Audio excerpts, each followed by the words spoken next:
Hi, I'm Ryan Szymanski, curator of Battleship New Jersey Museum and Memorial. Filling in for me today is our good friend Drakenfell. We hope you enjoy this episode, and don't forget to like, comment, and subscribe if you want to see more of these in the future.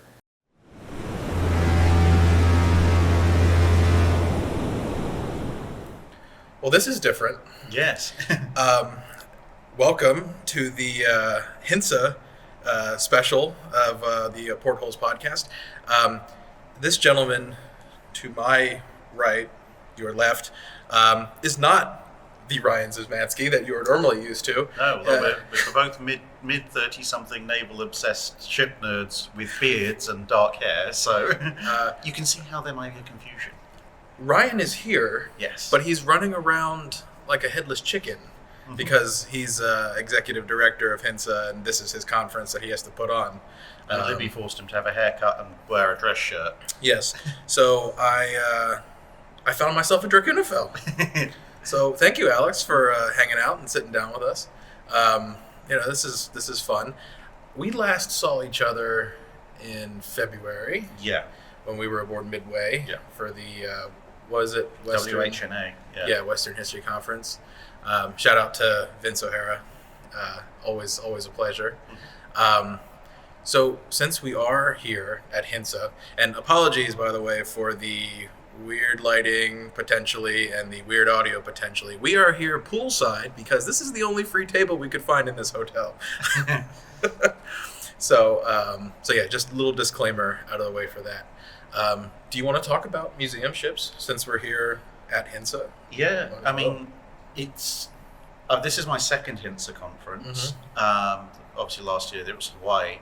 It's always really interesting to be here because when I'm obviously looking from a rather unique perspective of someone who goes to film on all of these, but when you go to the various museum ships, you meet a certain number of the crew, but it's usually only one or two. It's sort of, the curator will come and say hi, and usually there'll be a crew person assigned to accompany you, make sure you don't die or fall down a inspection hatch or something. But when you get to here, they've usually got, most of the ships have 2, 3, 4 people here.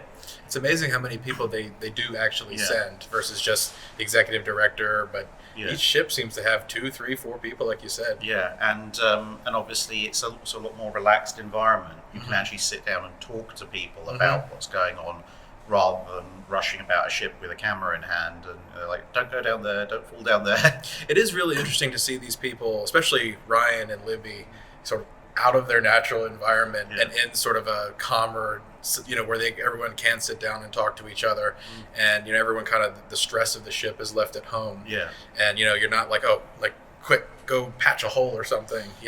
Everyone seems to be in a generally pretty good mood, and with every HNSA, I have noticed that people generally lighten up, and this is how you make friendships and get these contacts to get you on board in the future. Yeah, exactly, and work out which.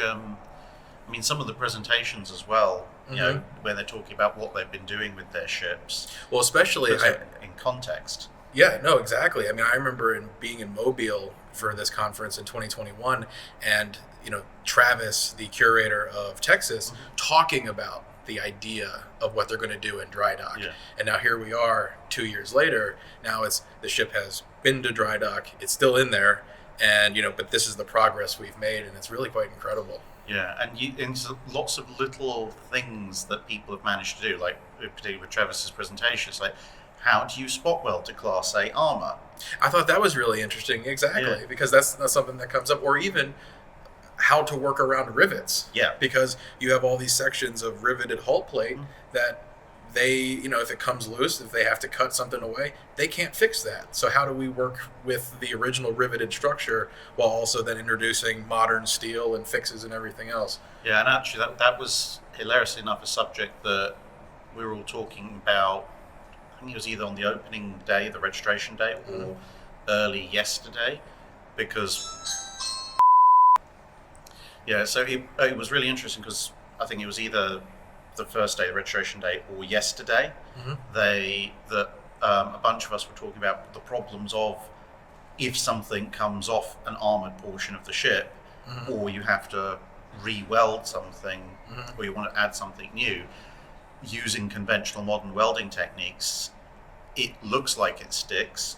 Then you give it a kick to make sure it's all solid, and it just pops straight off as if it was never attached in the first place. Yeah, it's just amazing. The weld just cracks and just like it's almost like poor, like bad quality super glue. Yeah. Almost. It's incredible. Yeah. So for the fact that Travis has managed to work out how to get that done, and then he's just like, yeah, we've and this is the other thing I like about HNSA is that in most settings, if there's a problem where there's a particular kind of steel and no one can weld to it and one person's figured it out, it would be a rush to the patent office. And it's like, do you want our secret to solve your problem? It'll cost you X $100,000. But here, Trevor's like, well, yeah, we've worked it out. If you want to know how, just ask us. Just email me. And I think that really does represent the organization and why this conference is a thing. You have all these people, and their community is so niche that they can't afford to play keep away with each other, because literally, like, if one ship figures out something like this, how to weld to armor, or finds a way to, like he was using the foam to seal off holes, that could literally mean another ship doesn't sink and is saved, versus flooding out, sinking, and then ultimately having to be scrapped. And so it really is beneficial that they do this. Every year, I wish it was. This is my third HNSA conference, and they've been all over the place. And it is interesting when you go, when a battleship or a carrier hosts it, then you end up on the ship more. Versus this year, we're I guess we should have said that we're in Albany, New York. The conference is being hosted by the Destroyer Escort Museum, which is the official name, but then it's USS Slater. The Destroyer Escort, and obviously, as being a very small ship, they don't have the internal space or even the pier side space to host like a large conference. So we're up the street at the Hilton. I think we theoretically have enough people here to actually crew that thing. Oh yeah, no, absolutely. And enough expertise, we could probably get it moving. You could get it underway probably. Aren't some of the tanks? Don't they still have some fuel oil too? Yeah, probably. Probably. Yeah, I think they mentioned that yesterday. So who knows? And with the work, because a couple episodes ago, Ryan and I discussed, how museum ships are preserved, and he made mention that he mentioned that Slater is very, very well preserved, like as is. And so that wouldn't actually surprise me with, the work that has gone into that ship, that you could probably crew it, fire it up, take it out, sail it down the river. We're actually touring it this afternoon, right after we get done with this, right? Yeah. I think it goes to San Diego next year, so Midway will be hosting it. Are you up for that? Oh yeah. Yeah, well, since I discovered a decent air route that goes straight to San Diego, so I don't have to go through the plague that is LAX. And drive down like you did in earlier this year, right? Yeah. It's just go to San Diego, get an Uber to the hotel, and then that's all you have to do until it's time to leave again. Yeah. And if you get one of those hotels right along the water, there, you can just walk to the ship. It's super easy. I have enjoyed the few conferences that we've done aboard Midway. It's and there's an example, right there, is that Midway has all those conference and classrooms, in the sort of fore end of right. It's right there in the bow. I don't know. They've got some conference areas right at the stern, and they've got some really big areas right up at the bow. I think if I remember correctly, I think the maintenance shop in the bow has been opened up for. You're right, because it's right off the hangar deck. You go down that flight of stairs, and so I guess there's kind of the point where a larger ship, especially a carrier, has all these spaces on board, and they can host meetings and conferences. Whereas when you have a smaller ship, then you're offsite at a hotel somewhere. So, but even like a battleship, it's Ryan couldn't host. There's no space except for maybe on the fantail. Or in the mess decks. I mean, the thing is. On the battleships, I think you probably could, but the big spaces within the battleships are also kind of ground zero for all the tour routes. So it would be a case of, if we're taking up the battleship for 4 or 5 days, that closes the ship, which is going to be a massive knock-on cost. Oh no, in terms of lost visitors. Absolutely, and they can't afford to do that. No, you're absolutely right. Let's see here. Prior to arriving here at HNSA, you took a little tour through. You want to go through some of the museums? Obviously, you're probably going to do your own. Your own video. So I'm not trying to get you to tell too much, but I flew into Seattle. Went to the Puget Sound Naval Museum, which is small but very well put together. Then I went to USS Turner Joy, Forrest Sherman class, which is it's funny because it's right at the limit of what I cover on the channel. Although Turner Joy herself was only built and entered commission in the late 50s. But still got guns and torpedo tubes. She's the last gun destroyer of the US Navy. Yeah. Literally, because she's the last of the Forrest Shermans. But the design process that eventually led to the Forrest Shermans began in 1949, so that's right scraping it at the very end. By complete coincidence, it turned out the hotel I booked was exactly between the two, so it was a 2-minute walk to one, 2-minute walk to the other, which was quite handy. I got to interview Captain Larry Sequist again. So he was captain of USS Iowa back in the 80s for most of its time in commission, which was really nice. He's a really nice guy. So I've got a whole interview with him to go up. I didn't get up to go further up north to the Museum of Flight that they've got there because some of the ferries didn't have enough crew, so they just weren't running and didn't tell anyone, which was annoying. But then from Seattle, I flew to Chicago, went around U505 and met up with John Parshall, which was fun. That was quite fun. That was the funniest thing about that was watching people do the double take, because obviously I've advertised it in advance that I'm going to be there, but I didn't know how much or how little John would appreciate publicity, so I wasn't making a big deal out of him coming. Right. And so, subscribers were showing up and saying hi. I was introducing myself, like, and this is John Parshall with the shattered sword, and people were just like, you could almost hear vertebra crack. Yeah, excuse me? Yeah. Just, he's just here, Well, it's like when we did at the love the jacket, by the way. It's when we did we had the World War II at Sea event last December that you live streamed with the Naval Institute. It's like Craig Simons shows up. Nicest guy, but it's just, I've seen you on TV, and he's always like the talking head on a lot of those things. And so obviously people there to see you, but then all of a sudden here's this other prominent face in naval history, and you're like, oh, that's interesting. Yeah. So you and John toured U505. Yeah, and then that was the beginning of what I call the long drive, because the same day we finished U505. Then I had to drive up to Muskegon, where they have Silver Sides and LST 393. So got both of those done in a day. Then a whole day driving from there to Erie to see USS Niagara, the reconstruction of USS Niagara, the brig. And then another whole day of driving to get from there to here.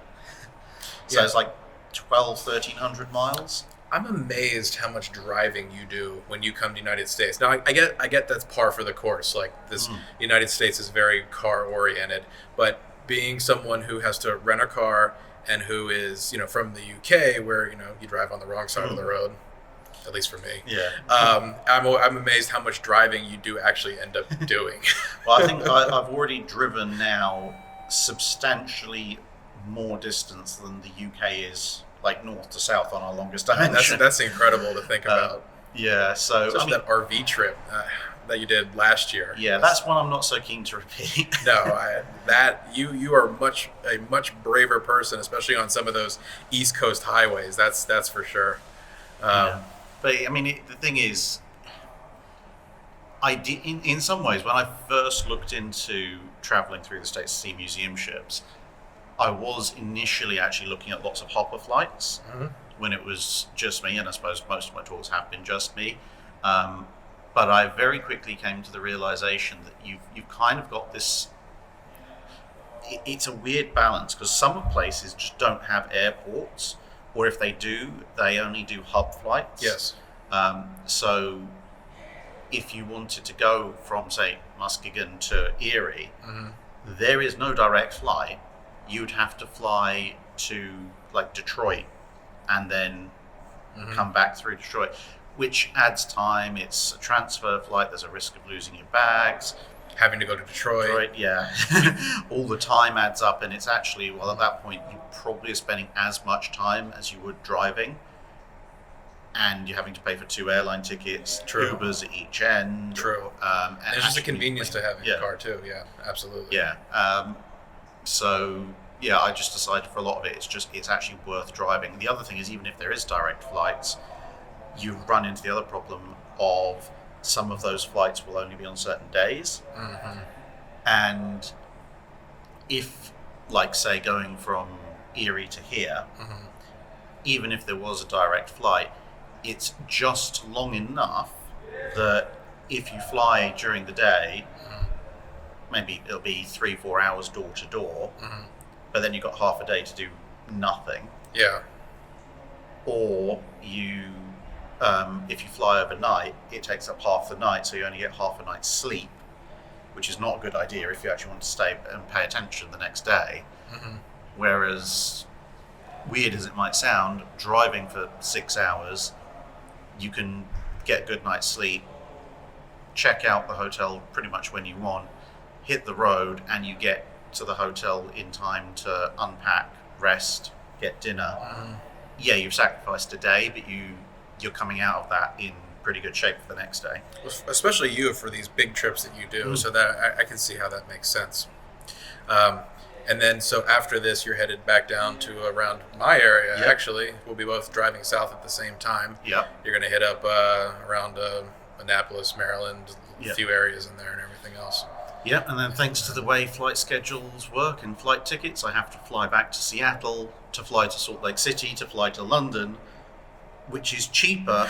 It's cheaper, and I get better seats than if I'd gone with 2 single tickets. Just gotten a flight from Dulles to Heathrow, or yeah, that's because incredible. it was for those of you who work in flight economies, the single ticket to Seattle was £500. The return ticket from Seattle, which for some reason on the return flight includes this dogleg via Salt Lake City, was £550 economy. So there's only £50 more to come back. And then if I took a single from Dulles or Boston or New York or any of the other East Coast, it was about $650 for a single back to Heathrow. So I'm already £600 up by just taking an economy return from Seattle. Factor in a flight from Dulles back to Seattle, so I actually get the plane, and that was like 120, 150 economy. So I'm still up almost £500, and then it turns out the upgrade from economy to premium economy for both flights puts the total cost of that massive complex series of flights up to about 1,100, which means it's actually still costing me fractionally less to do this like complex fly over the US, continental US 3 times dogleg setup than it would be to fly in basic economy just to Seattle and from Dulles. That's incredible.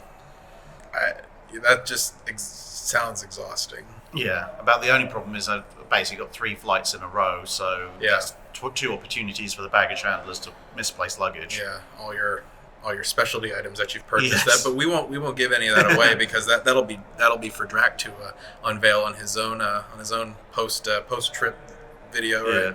Right? I wanted to ask you a question, and I asked Ryan this question a couple episodes ago now.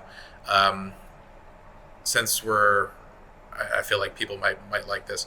Do you have a favorite battleship, and what would you have saved? Does the favorite battleship have to be one that exists at the moment?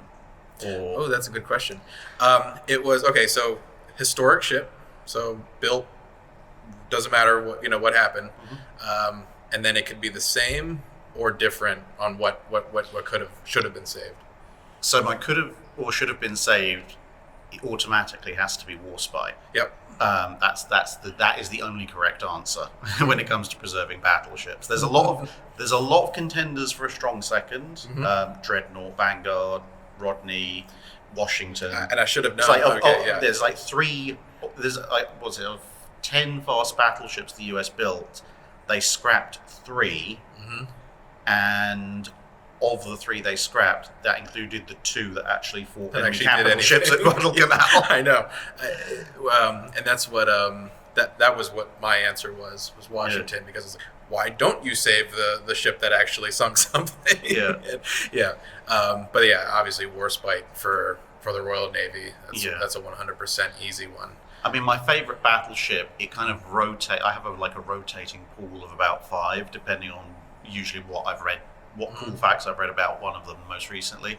But my deep and abiding favorite battleship total, as opposed to Dreadnought, actually has to be HMS Sansparai.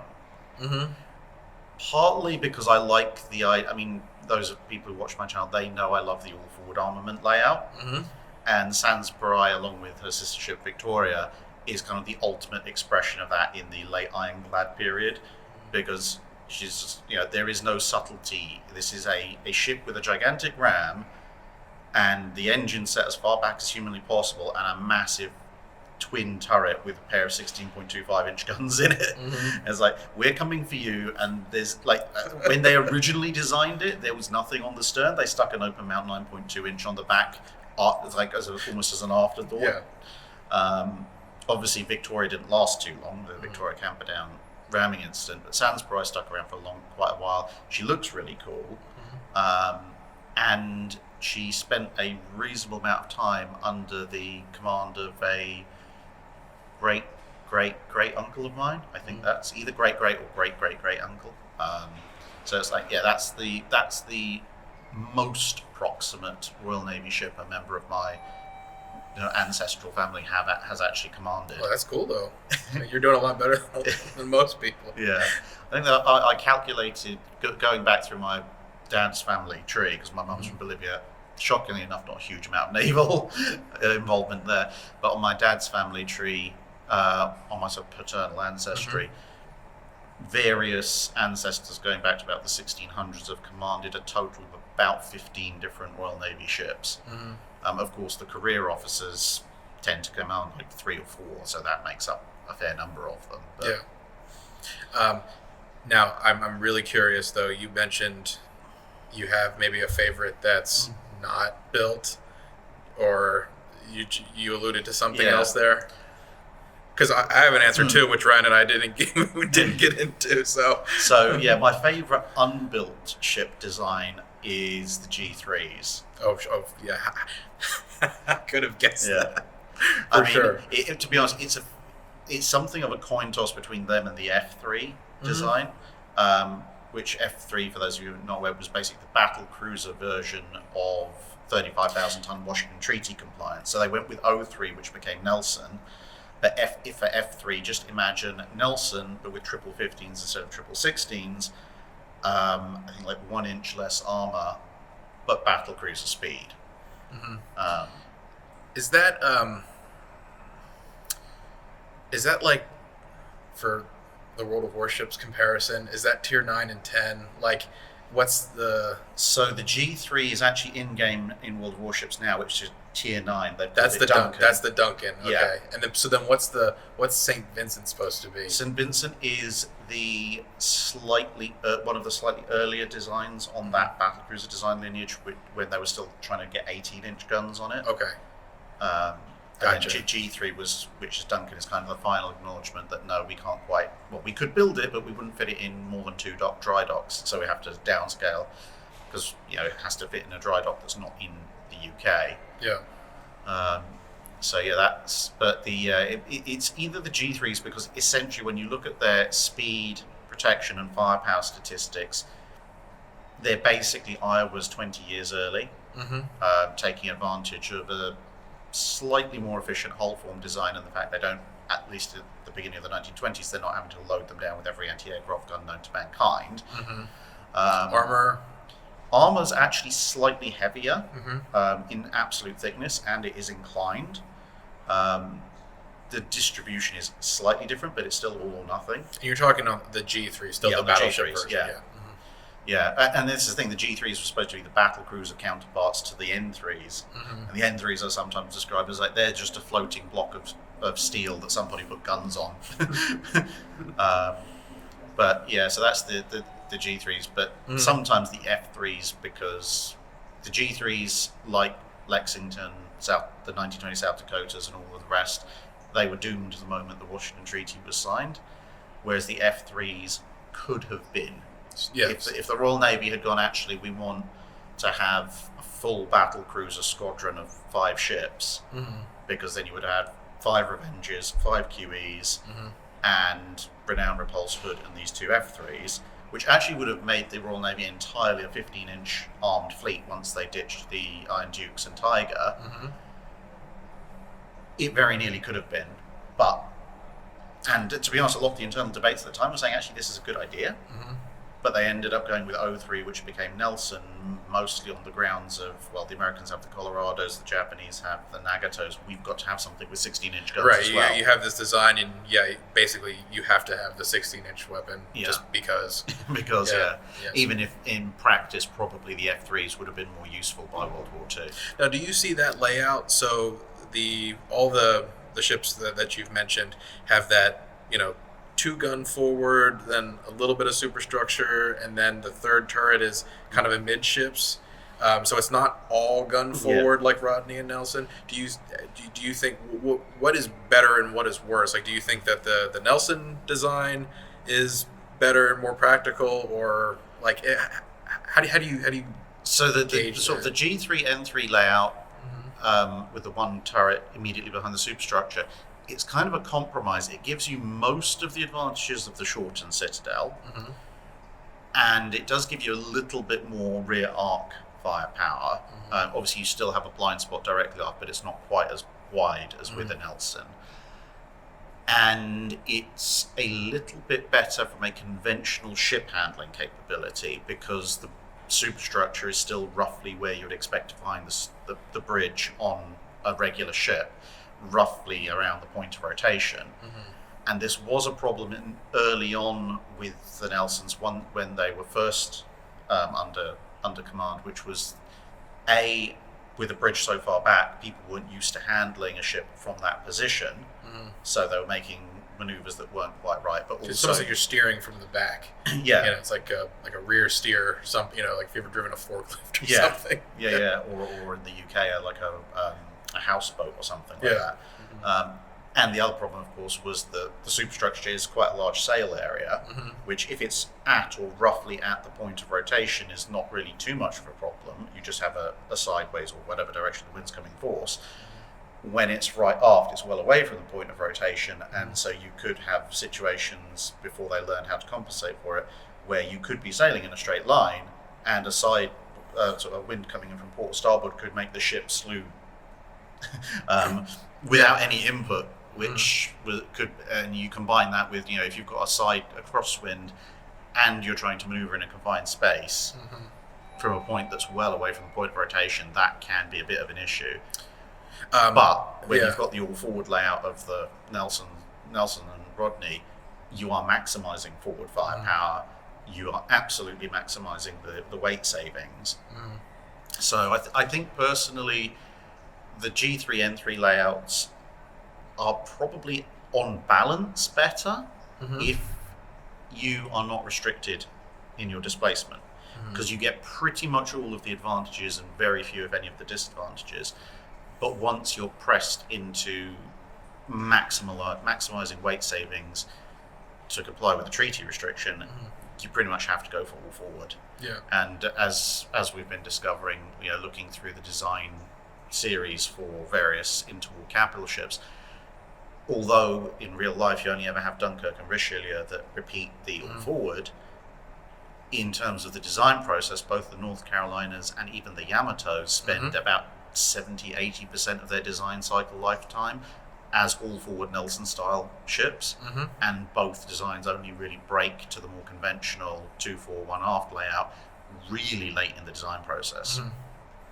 And then even like the up-arming of North Carolina, and, just Escalator and everything else later on. So yeah, all those ships could have been different, had one or more things happened. Yeah, it's incredible to think about. Of course, the Nelsons aren't without their own problems. No. But potentially, could you have seen one of them being saved? Well, it's kind of like with Washington. Rodney is with Bismarck. Yeah, with Bismarck. Yeah. Mm-hmm. Yes, King George V was there as well, and she did a lot of damage as well. But in terms of what kills Bismarck as an effective fighting ship, and what probably does the overall most damage, and is the only battleship to torpedo another battleship, Rodney ticks all those boxes. The only sort of caveat to that is that Rodney was in pretty bad shape by the end of the war, because just been used. And she'd gone into the war kind of like Hood, not quite as bad as Hood, but she'd gone into the war towards the tail end of her then late 30s service cycle. She was due for a fairly major refit, but then she couldn't do that because of the war and everything, and she got worn through almost to the bone. Actually, going after Bismarck, there were some questions as to whether the boilers would explode, because they were pushing them at a point that they were basically run ragged already. Then she went back, had a quick refit in the US, and basically burned through that refit cycle in like 2 or 3 years. She was actually retired out of the Royal Navy into reserves before the war ended. So Nelson was in much better shape. Nelson actually went out to the Far East Fleet, and there was even some talk of potentially modernising Nelson post-war, but Rodney was just, she was done. Too far going. But as I've been talking to some of the other guys around here in the past couple of days, the really irritating thing is, for me, especially looking at the late 1940s, is that, yes, on a macro scale, Britain was broke, but people often use that as an excuse as to why Rodney, Warspite, and Vanguard, Indefatigable as well, the third-rate ship of the line, they use it as an excuse to say, well, these ships had to go to the breakers because no one could afford to keep them. But when you look down on the micro scale, how much would it actually cost? It's 250,000 pounds. Bear in mind this is 1940s money. For Indefatigable, basically patching Warspite up enough was about 350 to 400,000. Rodney would have been about 250 to 300,000. When you add all of those numbers together, it's just over the price of a single Canberra jet bomber, because those are 850,000. And it's like, we could have afforded those. We could have afforded those ships. One Canberra here or there is not going to change anything. But 3 really good, venerable museum ships could have made a huge difference. And I made the point about keeping Vanguard being sort of like the, even though Vanguard didn't really have the career to back it up, it's still this greatest hits of British battleships. The best naval gun we ever produced in turrets from some truly bizarre creations. The more I look at them, the more I'm like, I genuinely don't think anyone actually knows why Fisher built these things, because every single reason you give, you can point to at least one major flaw. Obviously, the most common thing is, they were built for the Baltic. Yeah, but the Baltic needs shallow draft. They might have had shallow draft in their design spec. They did not have shallow draft when they were completed. And there's no way someone like Fisher didn't know that was what was gonna happen. But they're too lightly built for combat. But they're big and fast and expensive. The best I can come up with is maybe they were kind of active test beds for much larger designs, like Incomparable, right? With a small degree of combat utility, because that's all Fisher could get through Parliament. It's better to run active test beds in the middle of a war than just not build anything. Now, a long time ago, since we're still in a museum ship setting, a long time ago, you did a video on Hood. Yes. Do you know where I'm going with this? No, okay. I've done a few videos on Hood. Okay, fair enough. But you said one time that had Hood not detonated or survived. Let's just say. Okay, so now you know where I'm going with this. Had survived the encounter with Bismarck, goes back to the UK, gets the refit, the rebuild that it's supposed to get, and maybe some of the parts that are allocated for Vanguard end up on a sort of a modernized Hood. Yeah, so in that video, because obviously there's lots of different ways you can hypothesize a refit for Hood. So my hypothesis was essentially that the shell that ultimately killed her fetched up in an engine room. So whatever mechanic you want to say that happened, maybe it was a dud, like the one that hit Prince of Wales. Maybe it just detonated a little bit short, whatever. But essentially it wrecks the machinery spaces, so she has to fall out of line, crippled. But at that point, that's major enough damage. You have to put the ship through a major refit, and while you're doing that, you might as well rebuild it. It's not going to make anything longer. But manufacturing all new components for Hood would take a lot of time and effort, which you don't have in wartime.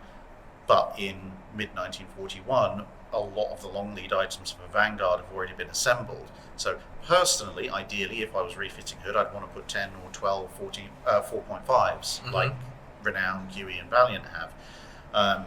But for Vanguard, you already had the 5.25 inch on order. You've already got armor plate. You've already started the refits on the turrets. You've already started gathering materials and plans for the superstructure, and size-wise, layout-wise, they're not that different. Yeah, they're very similar. So my hypothetical there was essentially, okay, well, we'll take Plan B, because they have Plan A and Plan B, as sketch refits. Take Plan B and then go, okay, well, we'll modify this to take into account the materials we have for Vanguard, and essentially Vanguard, in my hypothetical, doesn't get built because a lot of her materials are used in refitting Hood, which then means that by the time you get towards the end of the war, you have Hood, you have a fast. Yeah, so Vanguard doesn't get built. Yeah. So, but now you have a refit, sort of modernized Hood. Yeah. And then your thought was, because of Hood's history, that ship doesn't get scrapped like Vanguard, because we just did this, and then I think in your video you also then went a little further and said something about reactivation from the Falklands War. Yeah, so I was like, practically speaking, with her history and with her capabilities, basically almost factory fresh, as you said, you keep Hood around because she's fast. She'd be the fastest Royal Navy capital ship. She'd be faster than King George V. She'd be a lot faster than Nelson or Rodney. With her refit, she'd be well protected, incredibly heavily armed, both AA and anti-surface. So I anticipated that she would probably hang around as long as Vanguard on the front line. But then when it comes to what ship you keep around, she probably would hang around a little bit longer than Vanguard, because she would cost slightly less to operate. Not a huge amount, but a little bit less. And she's got the inertia of history. So, when they're discussing, well, do we keep 2 cruisers or Vanguard? I mean, there's a whole political shenanigans about them saying, oh, it'll be cheaper to run 2 cruisers, and actually it's more expensive. But if you have the additional weight of it, this is the Hood, you might about keep her around. Or even if she goes into reserve, she'll go into she's still in good condition. With the history, they might put her into a reserve with a view of then turning her into a museum ship, as opposed to Vanguard, which was basically deliberately left to rot so that you couldn't reactivate her, because the Treasury really just wanted to get rid of her. And if she's around in decent condition, then she might then be, my idea was she might then be brought back for periodic training, because when Belfast was on her last legs as an active warship, she was occasionally brought back out into service as a training ship for summer cruises. There's no particular reason why you couldn't do that with a refit Hood. You've got a lot more space, so you can train a lot more people. But much more expensive, though, probably to operate.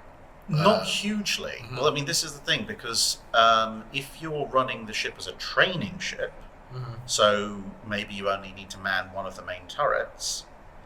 If you ditch the other 3 main turret crews and the magazine crews, and of course buy the 60s, you probably stripped off the dozens and dozens of organs and most of the Bofors you stuck on her earlier.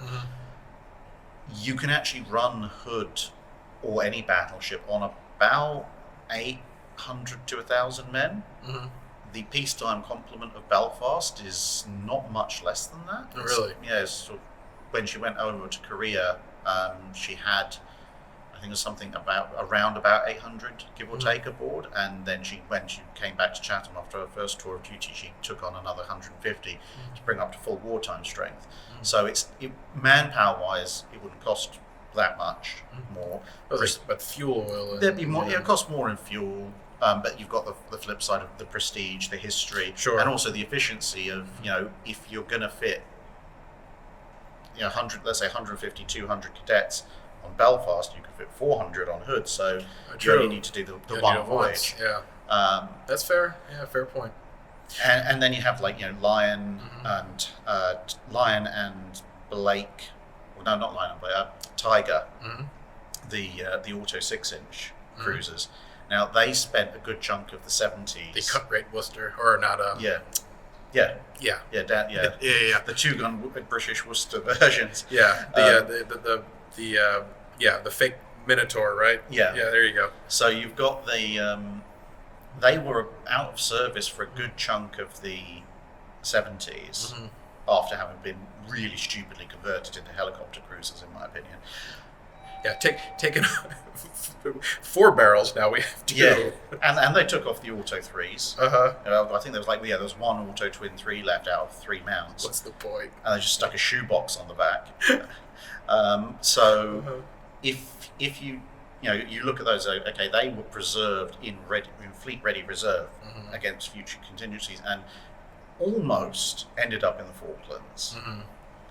The main reason they didn't end up in the Falklands, to be honest, is because they were thoroughly looted for their aircraft handling stuff, fuel hoses and everything, by Invincible before she left.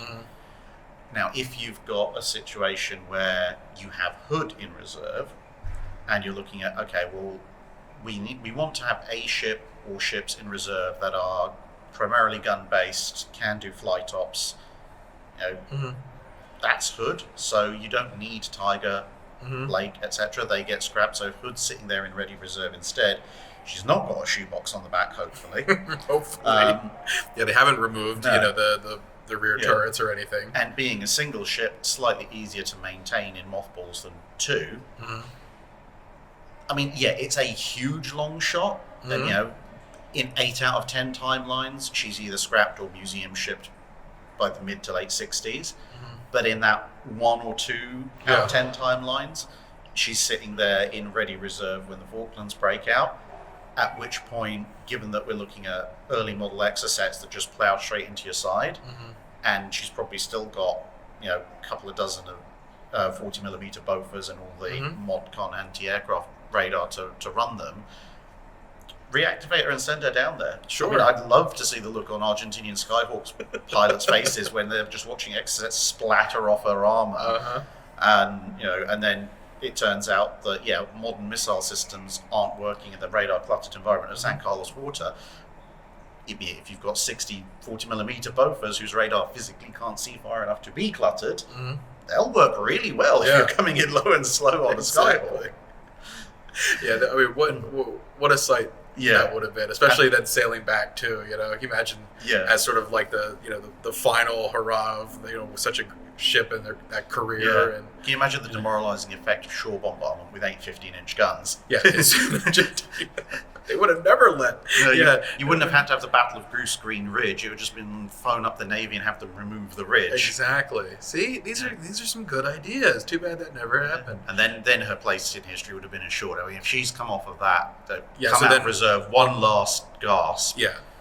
She's going she'd be at Tower Bridge instead of Belfast at that stage. Yeah, absolutely. So that was my point. Yeah. It was hypothetically then having gone through that, and it would be a museum ship today. Definitely. And what a great thing that would be. Yeah, I mean, she nothing against Belfast, of course. I mean, she'd be over 100 by now. That's incredible. Yeah, she'd be. I mean, Texas would always hold the title. Yeah. because Texas is in the water like 5-6 years ahead of Hood. Mm-hmm. But yeah, she'd be the only surviving battle cruiser, the only surviving British dreadnought era capital ship, the only surviving British capital unit, and yeah, with an active career spanning most of the 20th century. Yeah, that would be incredible to see, to have gone through those different periods, and then especially end up, being shot at by jets and missiles. And everything. I mean, how ridiculous! So those of you who are deep Marvel comic aficionados, if you can work out, how to get us to whichever version of Earth that timeline takes place in, please let us know. Yes, which stone I have to rub, or something another. Yes, exactly. We will go there, and we'll tour. I suspect in that alternate version of history, that alternate timeline of history, this HNSA conference is going on. Except I'm wearing a HMS Hood curator jacket. Go. Exactly. There's no way I'd be in any other career at that point. No, yeah, exactly. I don't care if I have to do the Klingon promotion style. I'm getting that curator's badge. Well, Drac, I appreciate you taking the time and sitting down with us today. Again, thanks for filling in for Ryan. We were supposed to have done this, and then he's like, I ain't got time for that. It's okay. That's fine. I'll take I'll take the British point of view any day of the week. Well, again, thank you, sir. Obviously, Jack Innefeld needs no introduction. I'm Jack with the Naval Institute, and Alex, you're repping it nicely. Yep. And thanks for watching the Portholes Podcast HNSA Special here on the Bering Strait channel. Thanks, everyone. Bye. Bye.